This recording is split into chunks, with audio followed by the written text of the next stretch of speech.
तो अभी समय बिल्कुल 4 बज गए हैं और हम शुरू करते हैं वेबिनार। तो आप सब अतिथिगण को मेरा सादर नमस्कार। गांधी जयंती की हार्दिक शुभकामनाएं। 20वीं शताब्दी में विश्व को अपने विचारों से सर्वाधिक प्रभावित करने वाले महापुरुषों में महात्मा गांधी का नाम विशिष्ट रूप से लिया जाता है। साहित्य समाज का दर्पण है। आधुनिक हिंदी साहित्य पर गांधी दर्शन का प्रभाव वर्ष 1920 के बाद से ही कुछ दिखाई देने लगा था। गांधी जी की बैरिस्टर से बापू बनने की प्रक्रिया का दौर शुरू हो चुका था। उनके व्यक्तित्व और जीवन दर्शन की छाप इतनी सशक्त थी कि भारत की सभी भाषाओं के साहित्य उनसे प्रभावित हुए बिना नहीं रह सके। महात्मा गांधी की मानवतावादी विचारधारा ने समाज के विविध पक्षों को प्रभावित किया। हिंदी का साहित्यकार भी उनसे अछूता न रह सका। हिंदी की गद्य और पद्य दोनों विधाओं पर गांधीवादी विचारधारा का स्पष्ट प्रभाव देखा जा सकता है। आज के इस वेबिनार का विषय है गांधी जी के विचारों के संदर्भ में आज का साहित्य। वेबिनार का उद्देश्य गांधी जी के विचारों के संदर्भ में हिंदी साहित्य को देखना और समझना है। क्या गांधी जी के विचारों के अनुरूप साहित्य ढला या साहित्य ने उनके विचारों को आत्मसात किया? आइए ऐसे ही कुछ बिंदुओं को समझने के लिए हम वेबिनार की शुरुआत करते हैं। और वेबिनार की शुरुआत करने के लिए मैं सबसे पहले आमंत्रित करनी चाहती हूँ लंदन से हमारे साथ जुड़ी हुई शैलदी को। कोमल हृदय शैलदी गांधीवादी विचारों से प्रभावित रही हैं और लेखनी संपादिका के तौर पे हम लोग बहुत बार शैलदी का परिचय दे चुके हैं, पर आज हम उनसे समझते हैं कि साहित्य में गांधी जी के विचारों को ध्यान में रखते हुए क्या जोड़ा गया है और क्या छोड़ा गया है। शैलदी, आप आमंत्रित हैं। धन्यवाद अरिना। मैं आज गांधी को कुछ यूरोपियन दृष्टियों से, कैसे उन्होंने क्या समझा, कैसे जाना गांधी को और क्या कहा, उस पे अपने विचार रखना चाहूंगी। भारत में तो बंकिम बाबू से लेके उनके आनंद मठ से लेके भवानी प्रसाद चतुर्वेदी, द्वारिका माहेश्वरी, कितने लोग हैं जिनकी हमें गांधी से प्रभावित कविताएं मिल जाती हैं। तो ज्यादा समय न लेते हुए अपनी बात शुरू करती हूँ। राम और कृष्ण के बाद शायद गांधी ही हैं जिन्हें भारत ने आज भी अपनी चेतना में परोक्ष या अपरोक्ष रूप से जीवित रखा है, आदर्श और बापू माना है। साहित्य फिर इस गांधीगिरी से कैसे अछूता रहता? कई कहानियां, कविता और उपन्यास हैं जिन्होंने सीधे या अपरोक्ष रूप से विश्व बंधुत्व, सत्य और अहिंसा जैसे गांधी जी के सिद्धांतों को उकेरा है, सादे जीवन और उच्च विचारों को अपनाने को कहा है। पर मैं आज भारत के बाहर जन साधारण ने उन्हें क्या समझा या जाना, संक्षेप में इसकी चर्चा करूंगी। उन्हें जीवित रखा अमेरिकी लेखक लुईस फिशर की किताब the life of Mahatma Gandhi पर 8वें दशक में ब्रिटेन के रिचर्ड एडिनबरा की बनाई गई गांधी नाम की फिल्म ने, जिसे 8 ऑस्करों से भी नवाजा गया था। लुईस फिशर अपनी किताब में लिखते हैं कि गांधी जैसे महात्मा रोज नहीं जन्मते, जैसे कि राम, कृष्ण, बुद्ध, महावीर, पैगंबर या क्राइस्ट रोज नहीं आते धरती पर। और यह भी एक दुख की बात है कि प्रायः ऐसे सहृदय समाज सुधारकों की जिंदगी के इर्द गिर्द कहानियां गढ़ दी जाती हैं। उन्हें इतना ऊंचा स्थान और देवत्व दे दिया जाता है कि इंसान इनकी भक्ति तो करता है, अनुसरण नहीं कर पाता। इसलिए फिशर ने गांधी की इस जीवनी में सिर्फ घटनाओं का चित्रण किया जैसे वे घटी, उनका सामाजिक, राजनैतिक और दार्शनिक विश्लेषण नहीं। अन्य किताबों से गांधी के जीवन की घटनाओं का क्रमबद्ध विवरण तो हमें मिलता है, परंतु महात्मा की विश्व पटल पर उभरने की तस्वीर नहीं। यह कमी इस किताब ने पूरी की। 1921 के साउथ अफ्रीका के मोहन, जिन पर कुलीन और रंगभेदी होने तक का आरोप लगा, 1947 तक कैसे महात्मा बने, यही है इस किताब का मुख्य विषय।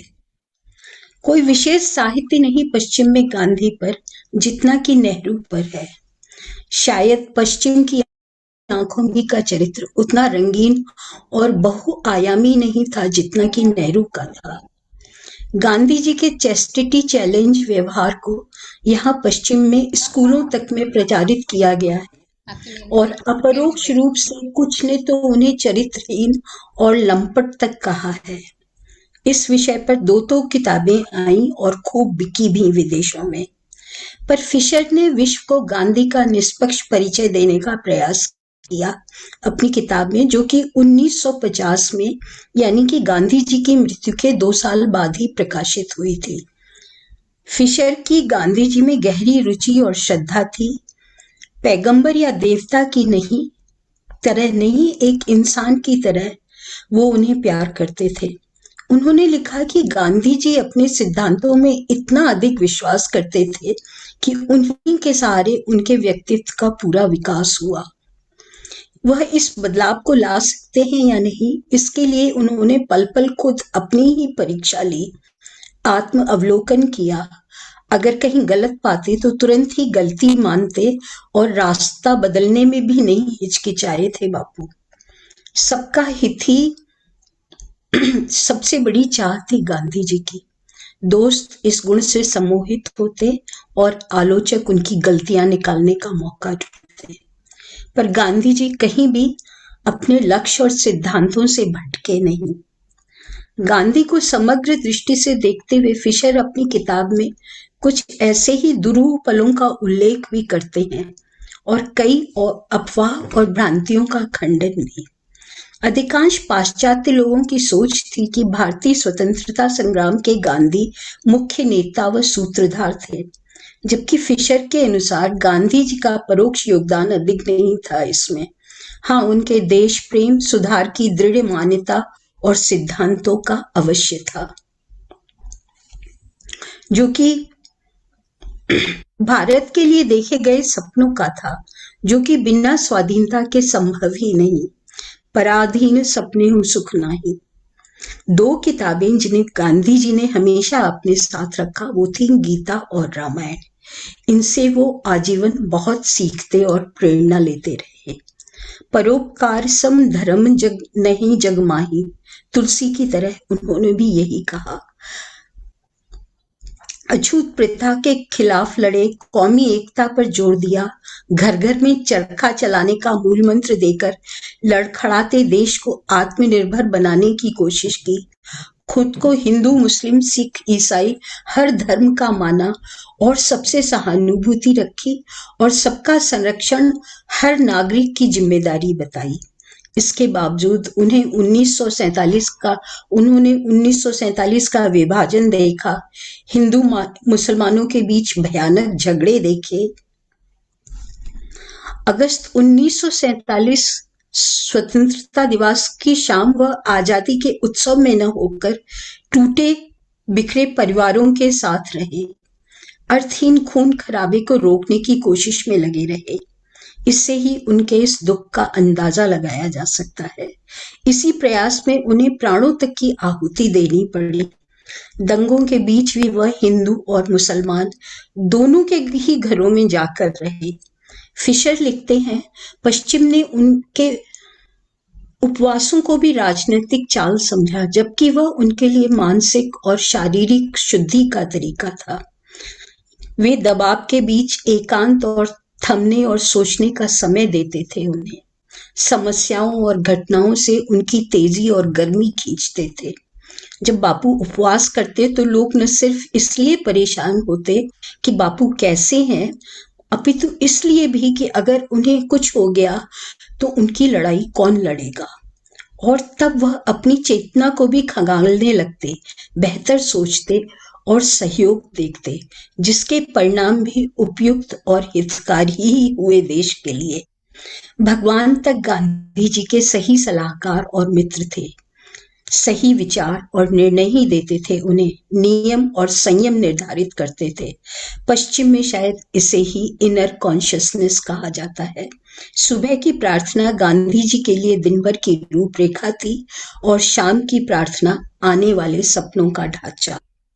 आखिर क्या था गांधी जी का सत्य और अहिंसा का आग्रह, सत्याग्रह और इसकी ताकत? देशवासियों में आत्मिक और शारीरिक दोनों विकास चाहते थे वह। अहिंसा उनके लिए एक राजनीतिक विचारधारा या ओढ़ी हुई आदत नहीं थी, प्राणियों के प्रति प्रेम से उत्पन्न करुणा थी। बिना उद्देश्य या आवेशवश किया काम पशुवत था उनकी निगाह में। कर्म और विचार दोनों को एक मानकर दोनों पर भी जोर दिया गांधी जी ने, और इसीलिए गांधी जी हम सबके वंदनीय रहे। लुईस फिशर ने अंत में लिखा था कि एक अर्धनग्न बूढ़ा जो भारत के गांवों में रहता था, उसकी मृत्यु पर सारी मानवता रोई। और आइंस्टाइन ने कहा था कि वो हमारी सदी के सबसे बुद्धिमान व्यक्ति थे। इन्हीं दो व्यक्तियों से हम समझ सकते हैं कि विश्व का कि कैसी श्रद्धा और विश्वास था गांधी पे, और शायद यही हमारी तरफ से भी उनकी सच्ची श्रद्धांजलि है। धन्यवाद। धन्यवाद शैलजी। और हम सबका भी शायद यही विश्वास होगा इस वेबिनार के बाद कि गांधी रोज बरोज साल दर साल युवा होते जाएंगे। उनकी कोई भी बात बूढ़ी नहीं होगी, बल्कि और सदियों तक शायद वो और युवा होती जाएगी। तो धन्यवाद आपके इस वक्तव्य के लिए। अब अगले मैं आमंत्रित करने जा रही हूँ इस वेबिनार के मुख्य अतिथि प्रोफेसर मोहनकांत गौतम जी को। प्रोफेसर मोहनकांत जी के अंदर ज्ञान का एक अथाह सागर है। आप बात कीजिए तो मोती आपको अपने आप ही मिल जाएंगे। तो आइए ज्ञान के इस महासागर से हम भी कुछ मोती चुने। तो आमंत्रित हैं नीदरलैंड से प्रोफेसर मोहनकांत गौतम जी। मोहन जी, आप आमंत्रित हैं। धन्यवाद आपको। आवाज सुनाई दे रही है ना? हाँ जी, हाँ जी। कितना समय दे रही हैं? है जी, कितना समय दे रही हैं? 10 मिनट सर। ठीक है, ठीक है, ठीक जी। सबसे पहले तो मैं अरुणा जी को धन्यवाद देना चाहूंगा, जिन्होंने मुझको यहाँ बुलाया है, और जिस संस्था से वो जुड़ी हैं, मैं उस संस्था को भी अपना हार्दिक धन्यवाद देना चाहूंगा। अभी मैं शैल अग्रवाल जी को सुन रहा था, और उससे पहले कोई अगर और रहे हों नहीं सुन पाया, उसकी मैं क्षमा चाहूंगा, क्योंकि अभी एक बहुत बड़ा सेशन चल रहा था, वहाँ मैं बोल रहा था आपके सागर यूनिवर्सिटी के लिए। तो इन सब बातों से क्षमा चाहने के बाद मैं ये बताना चाहूँगा कि जैसे कि ये आज का जो ये कहा गया है कि गांधी के संदर्भ में मैं आज के साहित्य को देखूं। देखिए, दुख इस बात का है और कि गांधी पर हिंदी साहित्य में बहुत कुछ नहीं लिखा गया। कहीं कहीं उनका नाम अवश्य आया है। हाँ, मेरे एक मित्र थे, अब तो वो भी चले गए हैं, गिरिराज किशोर ने गिरमिटिया करके एक पुस्तक लिखी थी। तो साहित्य अकेडमी में उनसे मेरी बातें हुई, अच्छी तरह जानता था। तो मैंने उनसे कहा कि आपने ये गिरमिटिया नाम गांधी जी को क्यों दे दिया? क्योंकि जो गिरमिटिया गए थे वो तो 1834 से 1916 तक गए थे, और ये तो गए थे उन पर काम करने के लिए और उनके बारे में कुछ लिखें। तो एक तरह से उन्होंने गांधी जी के जीवन पर, जीवन चरित्र पर कुछ लिखा, और अच्छी तरह से लिखा। उसके लिए वही सामग्री हमारे सामने है। इसके अतिरिक्त हिंदी में अगर आप लोगों ने कुछ किया है, मुझे पता नहीं, क्योंकि यूरोप में हिंदी की किताबें नहीं आती, उसके लिए मैं आपसे क्षमा चाहूंगा। और वैसे तो उनके ऊपर काफी कुछ लिखा गया है, लेकिन वो दूसरी तरह से लिखा गया है। जैसे कि अभी इसी वर्ष एक पुस्तक निकली है सागर यूनिवर्सिटी से, और उसके लिखने वाले हैं प्रोफेसर A.D. शर्मा और V.N. मिश्रा, और उन्होंने लिखा है सनातन गांधी, बापू से वैश्विक संवाद तक। लेकिन वो उन्होंने बौद्धिक विचार दिए हैं गांधी जी के, कि गांधी जी चाहते क्या थे। दुख इस बात का है कि जो पुस्तक लिखी है अच्छी ही है, लेकिन बहुत ही क्लिष्ट हिंदी है, और मैं तो चाहूंगा कि वो भी, उनकी पुस्तक भी एक आसान हिंदी में बाहर आए, ताकि 2.8 करोड़ जो भारतीय बाहर रह रहे हैं वो भी पढ़ सकें। और उनका मुख्य लक्ष्य तो यही है कि भारत से वो जुड़े रहें। खैर, इसके अतिरिक्त गांधी जी के समय पर और भी लोग थे, कृपलानी हुए, जो कि गांधी थॉट से बहुत ही प्रभावित थे, धीरेन्द्र मजूमदार जिन्होंने नई तालीम पर भी कुछ लिखा था, और वैसे तो एंड्रू ने भी लिखा, जो कि गांधी के साथ ही जिन्होंने काम भी किया था, फिजी भी गए थे, वो मिशनरी थे, भारत आए थे, तो उनकी समस्या इंग्लैंड के मिशनरी से हुई थी। खैर, उसके बारे में तो नहीं बताऊंगा। उसके बाद रस्किन का जो अनटू द लास्ट जो पुस्तक जिसने गांधी जी को प्रभावित किया, और जो इसी तरह से मुझे याद है मुलाकात हुई थी बहुत पहले, बिहार के गवर्नर होते थे आर दिवाकर, उन्होंने भी गांधी पर काम किया था, और सत्याग्रह टेक्निक और मेथोडोलॉजी के नाम पे उन्होंने एक किताब लिखी थी।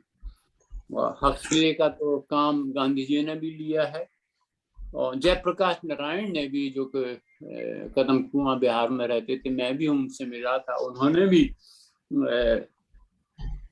टुवर्ड्स न्यू सोसाइटी के नाम से किताब निकाली थी। और गांधी जी के विचारों को आगे बढ़ने वाले तो विनोबा भावे थे, जिन्होंने श्रमदान, ग्राम दान, पता नहीं इसी तरह की चीजें रखी थी कि लोग जो भी उनके पास है वो दूसरों को भी दें, डिस्ट्रीब्यूशन करें उनका, ताकि उन लोगों को भी पता पड़े कि हम सब लोग एक हैं। और वियोगी हर ने भी एक छोटी सी पुस्तक हिंदी में लिखी थी, लेकिन वो कोई साहित्य की पुस्तक नहीं थी। वो पुस्तक, उस पुस्तक में जो लिखा था कि भिन्न भिन्न विचारों को लेकर, जिसमें गांधी जी का क्या योग हो सकता है, एक प्यारेलाल थे, उन्होंने भी लिखी थी। तो किताबें तो बहुत, और बाहर के लोगों ने तो लिखी हैं ही, ये तो बात मानी हुई है। और मुझे याद है 60s में, 60 के दशक में, जब मैं नेदरलैंड्स में था, तो एक बहुत बड़ा ओपेरा, संगीत का ओपेरा बना था गांधी के ऊपर, और मुझसे पूछा गया था कि ठीक है नहीं, वो पुस्तक मेरे पास अभी तक पढ़ी हुई है और मैंने देखा था। फिर गांधी फिल्म भी बनी थी आतंकवाद की, और उस पर भी लोगों को पता पड़ा कि गांधी क्या है।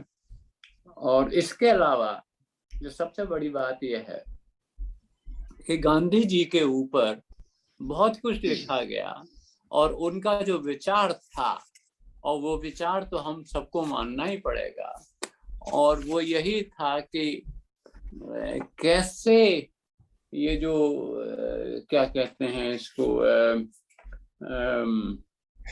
उनके जो आंदोलन थे, जो जिनका नया जन्म हुआ एक तरह से, वो कैसे आगे बढ़े, जिसमें सत्याग्रह था, सदाग्रह उसका पहले नाम था, नाम बदल दिया गया, सत्याग्रह हो गया, जो सत्य पर हो। और उसकी शुरुआत जब ही हुई जब गांधी जी को मैरिट्सबर्ग स्टेशन पर ट्रेन से नीचे उतार दिया गया और रात को वहीं रहे। इसके बाद में जो उन्होंने हालत, परिस्थितियां देखी भारतीयों की, यहाँ पर डरबन में, तो उससे बहुत विचलित हुए, और उस पर भी उन्होंने अखबारों में लिखना शुरू किया।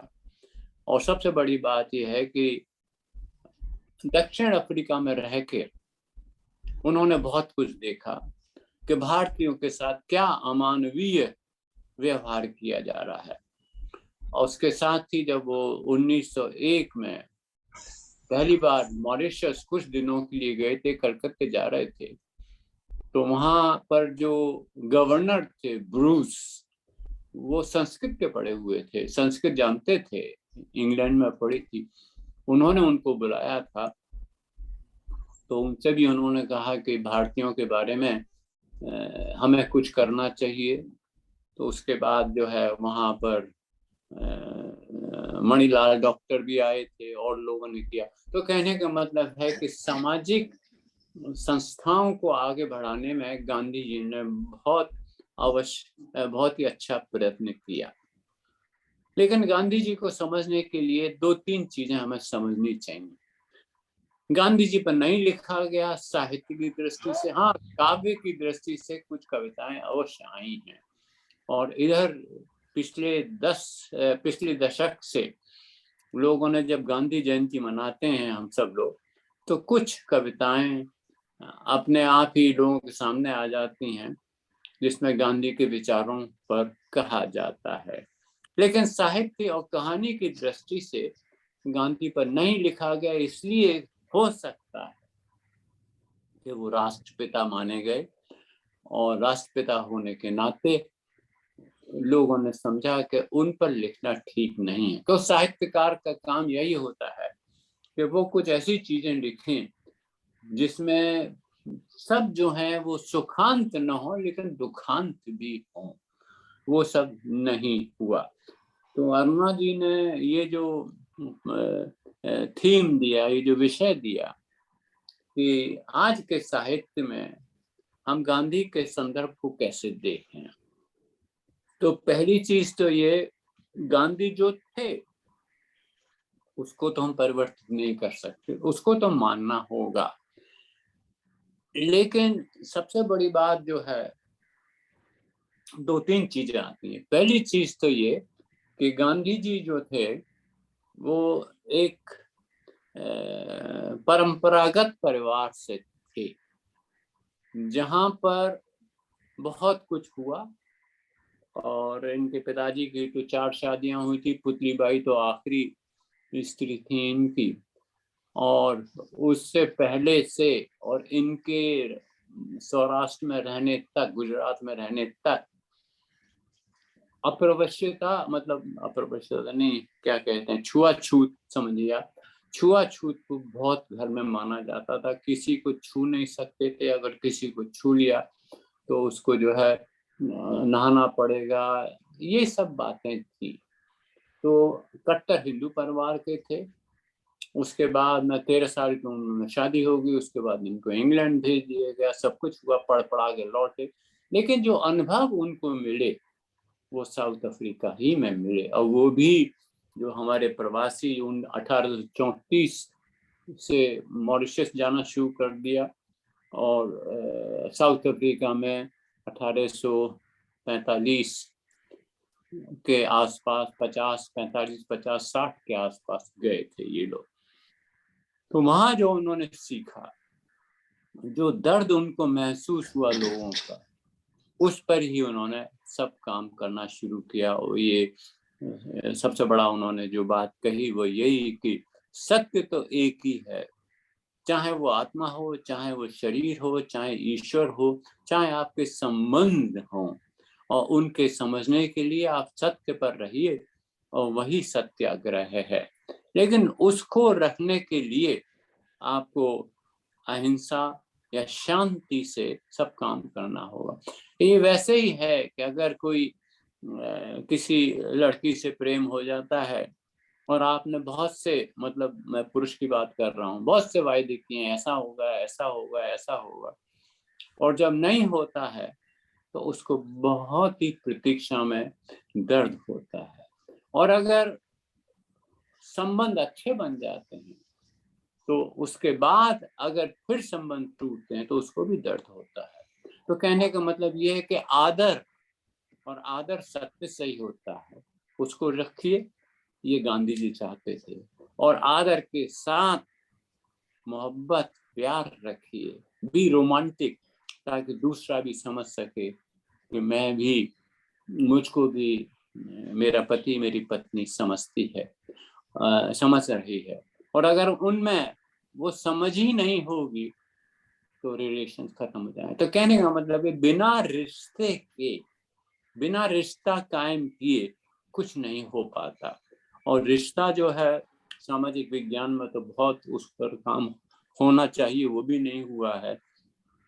तो एक बात तो ये आ जाती। दूसरी बात जो आ जाती, जो मैं कहना चाहूंगा कि दो चीजें हमको परिभाषित करनी है। पहली चीज तो ये, होम क्या है, घर क्या है। घर का मतलब तो एक तो यही हुआ कि जहाँ हमारा जन्म हुआ, जहाँ हमारा प्रवेश हुआ, जहाँ हमारा पड़ोसी रहे या मित्र रहे, वही घर रहा। और दूसरे साथ जो बात आती है, क्योंकि कभी कभी लोग पलायन कर जाते हैं, दूसरे देशों में चले जाते हैं, प्रवास कर जाते हैं, लेकिन फिर भी एक चीज नहीं भूल पाते, जैसे कि अंग्रेजी में तो कहते हैं कि हम कहाँ से आए हैं। भावनाएं, बिलोंगिंगनेस, इसको रखना होता है। और ये बदलती रहती है, और बदलती इसलिए कि हमारी संस्कृति भी बदल जाती है, हमारी मान्यताएं बदल जाती है। क्षमा कीजिए मुझे। तो इन सब को समझने के लिए ही वो चाहते थे कि एक नया सोशल ऑर्डर, एक ऐसा संबंध बने जिसमें हम आपस में, एक तो हायरार्की ना हो, ऊंचा नीचा वर्ग का, जात का, ये नहीं होना चाहिए, और मिल के रहना चाहिए, छुआछूत भी नहीं होना चाहिए। क्योंकि आपने देखा है अभी कोरोना चला गया, कोरोना से कितने लोग बेरोजगार हो गए, कितने लोगों को खाने पीने के लिए भी कुछ नहीं मिला, उनको मुफ्त कहीं कहीं खाना मिलता था। अब वो यूरोप की तरफ तो नहीं है, यहाँ तो जो है वो बीमा, हेल्थ का बीमा भी है। और अगर आप पढ़ने विद्यार्थी बनने के बाद आप नौकरी करना चाहते हैं, नौकरी नहीं मिल रही है, तो उसका भी सरकार अनुदान देती है ताकि आप रह सकें। ये तो हमारे यहाँ नहीं। तो इन सब चीजों को भी, जहां तक मैं समझता हूँ, गांधी के विचारों को देखूं, तो वो ये सब चाहते थे कि सब लोगों में एक बात अवश्य आए, और वो ये व्यक्ति कहीं का क्यों ना हो, इसको हमें इज्जत करनी है। इसके लिए तो फिर उन्होंने वो सत्य को माना कि बिना सत्य के आगे बढ़ ही नहीं सकते। और दूसरी बात यही कि अगर हम उसको मान लेते हैं तो उसकी बात भी सुने, और तो इससे जो रिश्ता बनता है उस रिश्ते को हम आगे लेके चलें। और अगर हम उस रिश्ते को आगे लेके चलेंगे, जो अगर भारत ही लेते हैं तो भारत के दर्शन और जहाँ जहाँ वेदों में, पुराणों में लिखा गया, उस विचारों को लेके गीता और ये महाभारत, रामायण, उन सब विचारों को लेके आज की पीढ़ी में ये वो नहीं कह पाए, लेकिन कहना चाहते थे, ये मेरे अपने विचार हैं, हम उनको कैसे प्रकट करें आज के युग में, वर्तमान स्थितियों को देख के। अगर हम ऐसा कर सकते हैं तो हम बौद्धिक भी हो सकते हैं, हम सनातन भी और आर्य समाजी भी हो सकते हैं, और धर्म को आगे बढ़ा सकते हैं। अगर धर्म है जो कि धर्म तो सत्य है, मैं ये नहीं समझता कि आप हिंदू की बात कर रहे हैं या मुसलमान की ही बात करें। गांधी के परिवेश में सभी लोग थे, मुसलमान भी थे। अब्दुल्ला ने उनको बुलाया था, और जब वो मॉरिशस गए तो वहाँ अहमद नाम के व्यक्ति, जो कि अब्दुल्ला का दोस्त था, उन्होंने पूरा ख्याल किया था। और इसके अलावा भारत में भी उन्होंने अरबी पढ़ी थी, कुरान के ऊपर भी कुछ लिखा था, ईसाइयों से भी काफी इनके संबंध थे। तो कहने का मतलब ये है कि मनुष्य तो एक ही है, लेकिन आत्मा अलग हो जाती है। अब ये अद्वैतवाद को लेके चले या द्वैतवाद को लेके चले, उसके बारे में मैं ये नहीं कह सकता। मैं तो यही कहूंगा, अगर सत्य एक है तो सत्य को हम कैसे पहचाने, तो उस साकार को हम या तो निराकार के रूप में देखें या फिर और साकार के रूपों में देखें, जहाँ पे द्वैत आ जाता है। वो रामायण को भी मानते थे, गीता को भी मानते थे जो कि उन्होंने पढ़ी थी। तो गांधी का जो विचार थे वो ऐसे विचार थे, लेकिन उनका नया इंटरप्रिटेशन होना चाहिए, साहित्य में भी हो, निबंधों में भी हो, काव्य में भी हो, अगर हम कर सकते हैं तो हमारे आने वाली पीढ़ी भी गांधी जी को नहीं भूलेगी, उनके विचारों को अपने विचार से आगे बढ़ाती जाएगी। यही समझिए, आखिरी बात यही कहूंगा, जैसे कि लोग व्यवसाय के बाद उनको अवकाश मिल जाता है, तो अगर अवकाश मिलने के बाद वो ये सोचा, अरे अब तो मैंने सब कुछ किया, मुझे कुछ नहीं करना है, होता क्या है, within 2-3 years the person moves out, यहाँ से चला ही जाता है। और अगर आप बच्चों के साथ, सबके साथ मिलकर उनकी बात भी समझ कर आगे बढ़ते जाएंगे, then you have a long life।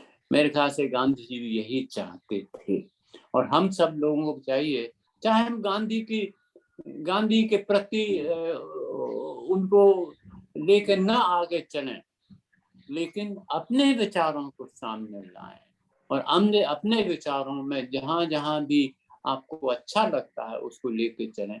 यही गांधी चाहते थे। उन्होंने गीता के बारे में तो यही कहा था, जो अच्छा है वो ले लीजिए, जो देख रहे हैं वो ले लीजिए, जो हो रहा है उसको ले लीजिए। बस इन्हीं सब शब्दों के साथ मैं समझता हूँ मेरा समय निकल चुका है। मैं आपको धन्यवाद देना चाहूँगा। धन्यवाद सर। और जिस हिंदी साहित्य में गांधी जी को उस समय नहीं लिखा गया, साहित्यकारों और कवियों ने अपनी गांधीवाद को अपनाया लेकिन गांधी को नहीं लिखा, ये एक बहुत बड़ी क्षति है हिंदी साहित्य के लिए, अगर भारतीय साहित्य के लिए हम कह सकते हैं। तो उम्मीद करते हैं कि आने वाले समय में शायद ये क्षति तो उस काल के हिसाब से पूरी नहीं हो सकती, पर ये जरूर सोचा जा सकता है कि जैसे आपने कहा कि साल दर साल कोई ना कोई हर जयंती पे नई कविता उभर के आती है, तो शायद एक अच्छा साहित्य नए लोग लिख पाए। इसी कामना के साथ मैं आपको फिर से एक बार धन्यवाद देती हूँ, और हम थोड़ी देर में नेक्स्ट मीटिंग की तरफ चलेंगे। तो मैंने सबको आईडी भेज दिया है, क्योंकि ये सिर्फ जूम हमें 3 मिनट भी नहीं दे रहा है, तो हमें नेक्स्ट मीटिंग की तरफ हम लोग शिफ्ट कर जाए तो ज्यादा अच्छा है। मैंने सबको लिंक भेजा हुआ है। मुझे एक बात याद आ रही है, हाँ जी सर। जब मैं विद्यार्थी था लखनऊ यूनिवर्सिटी में, और वहां भी गांधी जयंती मनाई जाती थी, ये मैं 50 के एंड की बात बता रहा हूँ। तो एक मित्र होते थे, अच्छे कवि होते थे, अब पता नहीं वो कहाँ है, तो उन्होंने उस कविता में यही बताया कि गांधी जी जब जन्म जयंती आपकी आती है और दिवस आता है, हम लोग बड़े बड़े वायदे करते हैं, ऐसा होगा, हमने ये सीखा वो सीखा, और दूसरे दिन सब भूल जाते हैं। तो मैं ये कहना चाहूंगा कि उस विचार ने मुझे एक नई प्रेरणा दी। ये सब क्या हो रहा है, ये ढोंग, ये दिखावा क्यों हो रहा है? आप अपने माँ बाप को मानिए जिन्होंने आपको जन्म दिया, वो भी तो सत्य है। उनके दादा दादी या जो भी हमारे दादा दादी जो थे, उनको देख नहीं सकते, वो निराकार है, लेकिन वो भी सत्य है। तो अगर इस चीज को लेकर हम आगे चलें तो उससे यही होगा कि चाहे नाम ईश्वर दें, चाहे सत्य दें, चाहे माता पिता नाम दें, तो माता पिता से बड़ा तो कोई ईश्वर हो ही नहीं सकता। लेकिन आप क्या हैं, अपना भी ये जो सत्य है, ये रूप है, इसको लेकर भी आगे बढ़ेंगे, क्योंकि बिना आपके तो कुछ भी नहीं।